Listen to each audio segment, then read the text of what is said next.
دو چیزیں صرف ہیں محرم کے حوالے سے یاد رکھنا، ایک تو محرم کے عاشورہ کا روزہ کہ یہ اسلام سے پہلے بھی اس کو مقدس مانا جاتا تھا، اور رمضان کے روزے فرض ہونے سے پہلے یہ فرض ہوا کرتا تھا۔ جب رمضان کے روزے فرض ہو گئے تو یہ ساقط ہو گیا، جس نے رکھ لیا رکھ لیا، جس نے نہیں رکھا اس نے نہیں رکھا، کوئی مسئلہ نہیں ہے۔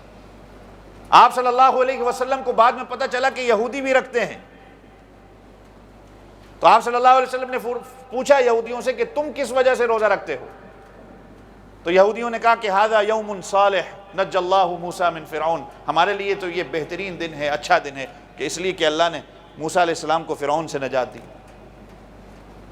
تو آپ صلی اللہ علیہ وسلم نے فرمایا کہ نحن احق بموسیٰ منکم، ہمارا تعلق موسیٰ سے تم سے زیادہ ہے،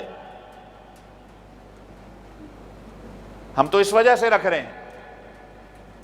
لیکن آپ صلی اللہ علیہ وسلم کو یہ پہلو نظر آیا کہ ہماری یہودیوں کے ساتھ مشابہت ہو رہی ہے، حالانکہ کیا عبادت کر رہے تھے وہ بھی۔ بات میں جو کرنا چاہ رہا ہوں آپ اس کو سمجھیں گے، کتنی دقیق بات ہے یہ اس کے اندر۔ آپ صلی اللہ علیہ وسلم نے فرمایا نہیں، ہماری ان کے ساتھ مشابہت ہو رہی ہے۔ تو آپ صلی اللہ علیہ وسلم نے یہ خواہش کی کہ صوموا یوماً قبلہ او یوماً بعدہ، کہ یا تو اس سے ایک دن پہلا روزہ رکھ لیا جائے یا اس سے ایک دن بعد روزہ رکھ لیا جائے۔ اگلے سال حضور پاک صلی اللہ علیہ وسلم دنیا سے پردہ فرماتے ہیں تو صحابہ نے اس پر عمل کیا۔ علیکم بسنتی، میں پچھلے جمعہ ہی بات کر رہا تھا، علیکم بسنتی و سنت الخلفاء الراشدین المہدیین، میری سنت اور جو کام میرے صحابہ کر گئے تو گویا اسی طرح ہے کہ یہ کام میں نے کیا ہے۔ تو صحابہ نے کہا کہ حضور پاک صلی اللہ علیہ وسلم کی خواہش تھی، لہذا فقہاء کرام نے اس کو مستحب کر دیا کہ یا تو 9 کا روزہ رکھ لیا جائے یا ساتھ میں 11 کا ملا لیا جائے، تاکہ ہم یہودیوں کی مشابہت کے اندر نہ آئیں۔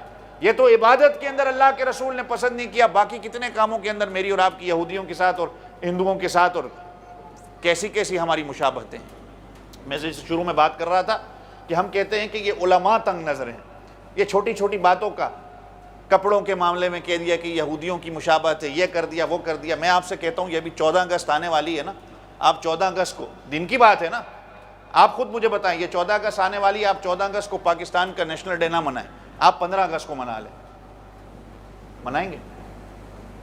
اگر کوئی 15 اگست کو منا لے تو کیا کہیں گے اس کو؟ کہ یہ غدار ہے، کہیں گے کہ نہیں کہیں گے؟ دن کی بات ہے نا، صرف چھوٹی سی بات ہے، صرف ایک دن کا ہی تو فرق ہے، 15 کو منا لو۔ اب کوئی اس کو پکڑے، بھائی تو یہ کیا کیا، بھائی یہ نادرا کارڈ میرا، میں تو پاکستان کا ہوں بھائی، کیا وجہ ہے؟ ایک دن کا ہی مسئلہ ہے نا۔ تو یہاں پر ہم کہتے ہیں کہ جی یہ غدار ہے، یہ ملک کا غدار ہے، یہ فلاں کا جو ہے وہ ایجنٹ ہے، لیکن جب دین کی بات آتی ہے تو کہتے ہیں کہ جی مولوی تنگ نظر ہو گئے۔ جیسے میں نے کہا کہ دین کے اندر آسانیاں ہیں، من مانیاں نہیں ہیں، ہم اپنی من مانی چلانا چاہتے ہیں۔ تو اس لیے اللہ کے رسول صلی اللہ علیہ وسلم نے مشابہت، جگہ جگہ حدیث میں ملتا ہے، خالف الیہود والمشرکین، جو یہود اور مشرکین کر رہے ہیں اللہ کے رسول نے کہا اس کا الٹ کرو، تاکہ ان کے ساتھ ہماری مشابہت نہ ہو جائے۔ اور دوسری چیز محرم کی صرف یہ ہے کہ 10 محرم کو عاشورہ کے دن اپنے اہل و عیال پر وسعت کرنا، ان کے کھانے پینے کے اندر کشادگی اختیار کرنا، ان کے خرچے کے اندر کشادگی کرنا۔ اللہ تعالیٰ کہتے ہیں کہ حضور پاک صلی اللہ علیہ وسلم نے فرمایا کہ تمہارے پورے سال کے اندر اللہ رزق میں برکت دے دیں گے۔ آج 230 کتنا 250 تقریباً پہنچ گیا ہے ڈالر، لیکن اگر ہم یہ 450 تک کا بھی چلا جائے، لیکن اگر یہ کام کر لو گے تو اللہ کہہ رہے ہیں رزق کی برکت میں دوں گا۔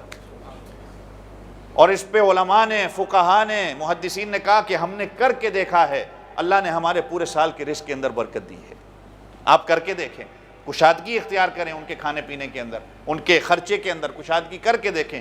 یہ 2 چیزیں ہیں صرف، اس کے علاوہ یہ کھچڑی پکانا، یہ حلیم پکانا، یہ سبیلیں لگانا، یہ فلاں کرنا، یہ فلاں کرنا، یہ سب کا سب بدعات ہے، خرافات ہے اور فضولیات ہے۔ قرآن و حدیث میں یہی ملتا ہے۔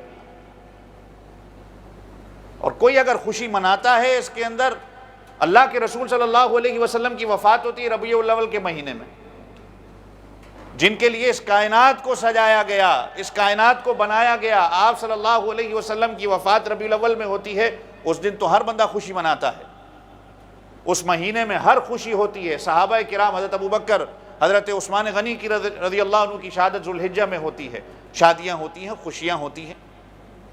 حضرت علی رضی اللہ عنہ کی شہادت رمضان کے مہینے میں ہوتی ہے، اس میں خوشیاں منائی جاتی ہیں، سب کچھ ہوتا ہے، عید کی شاپنگ ہو رہی ہوتی ہے، سب کچھ ہوتا ہے، لیکن جیسے ہی محرم آتا ہے کوئی خوشی منا لے تو کہہ دیتے ہیں کہ یہ یزیدی ہے، یہ فلاں ہیں، یہ فلاں ہیں۔ اور ہر بات، وقت بھی اوپر ہو گیا، حضرت حسین رضی اللہ عنہ کے تو جو خطبہ اگر آپ کبھی پڑھیں، چونکہ ہم تو پڑھتے نہیں، جو دیکھا دیکھی سنا سنی باتیں ہیں بس اسی پہ عمل کر لیتے ہیں۔ حضرت حسین رضی اللہ عنہ کا جو خطبہ آپ پڑھیں، حضرت حسین رضی اللہ عنہ نے یہی فرمایا تھا کہ یزید جو ہے یہ عباد الرحمن، حضور اللہ کی عبادت سے ہٹ کے شیطان کے طریقوں پہ چل پڑا ہے۔ اللہ نے جو حلال چیزیں کی ہیں ان کو یہ حرام قرار دیتا ہے، جو اللہ نے حرام کی ہیں ان کو یہ حلال قرار دیتا ہے، اللہ کے بجائے یہ شیطان کی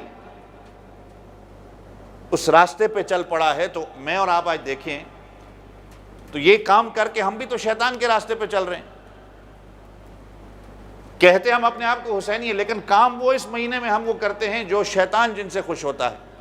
جو حلال کام ہے ہم وہ نہیں کر رہے، حرام کام ہم کر رہے ہیں، تو وہ کام اسی نے کیے تھے جس کی وجہ سے حضرت حسین رضی اللہ عنہ کی شہادت ہوتی ہے۔ لیکن حضرت حسین رضی اللہ عنہ نے نماز نہیں چھوڑی، حضرت عمر نے نماز نہیں چھوڑی۔ قربانی، یہ قرب، یہ پچھلے مہینے سے میں یہ بات کر رہا ہوں، یہ قرب کا لفظ ہے ہی قربانی۔ اللہ کا قرب حاصل تب ہی ہوگا جب قربانی دو گے۔ تو دین کی خاطر جس طرح یہ صحابہ نے قربانیاں دی، ہمیں قربانیاں دینی پڑیں گی۔ یہ سوسائٹی کی اور لوگوں کی باتوں سننے کی قربانی سے بھی ہمیں جو ہے وہ اپنے آپ کو یہ قربانی دینی پڑے گی۔ فلاں کیا کہے گا، فلاں کیا کہے گا، اللہ اور اس کے رسول کے احکامات پر عمل کرنے والے بن جائیں۔ یہ دو چیزیں تھیں۔ اللہ اس مہینے کی جتنی برکات ہیں، فیوزات ہیں، اللہ تعالیٰ ہمیں حاصل کرنے کی توفیق دے، اور جتنی بھی اس مہینے کی بدعات، شرک اور فضولیات کے کام ہیں، اللہ تعالیٰ مجھے آپ سب کو ان سے بچنے کی توفیق عطا فرمائے، اور اللہ تعالیٰ ہماری حفاظت فرمائے۔ وآخر دعوانا الحمدللہ رب العالمین۔